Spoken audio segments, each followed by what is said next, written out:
Այ իշքան ավետարան տարբեր տեղերով նշում, որ Աստծո զորությունով ենք այսօր մենք որ կանք։ Առանց Աստծո զորության չկա ոչ մի բան, չի մեր կյանքում ոչ մի հաջողություն։ Մեր հաղթությունը, մեր երջանկությունը, մեր ուրախությունը Աստծո զորությունից է։ Եվ ստեղ ասում է, եւ ոչ թե ես մարդկային իմաստության պատիր խոսքերով եմ Աստծո խոսքը քարոզում, այլ Աստծո զորության ու ապացուցությամբ։ Այսքան Աստծո խոսքը դա հենց Աստծո զորությունն է մեր կյանքի համար։ Ինչ չափով որ մենք խոսքին հավատարիմ ենք լինում, այդ չափով զորության ենք հավատարիմ լինում։ Եթե մեկ ուզում Աստծո զորությունը զորանա իրան ցում, թող խոսքը զորացնի, հավատա խոսքին ու ապրի խոսքով։ Առանց խոսքի մարդը չի կարող ապրի։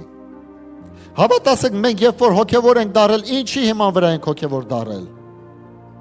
Մենք չենք տեսել ստեղծագործությունը, երկիր որ ստեղծեց, մենք չենք տեսել ոչ մի բան։ Չենք տեսել Աբրահամին, Մովսեսին, ոչ մեկին չենք տեսել։ Բայց հավատում ենք։ Ինչի որովհետև Աստծո խոսքի մեջ է գրված դրա մասին։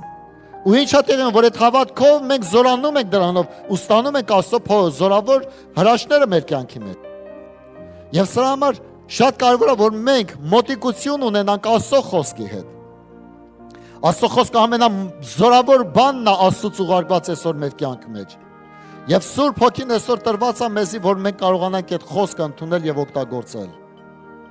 Աստծո Հոգին նրա համար է, որ մեր տկարություններին ինքը կարեկից լինի, որ մենք հասկանանք, Տեր, ես ապավինում եմ քո խոսքին։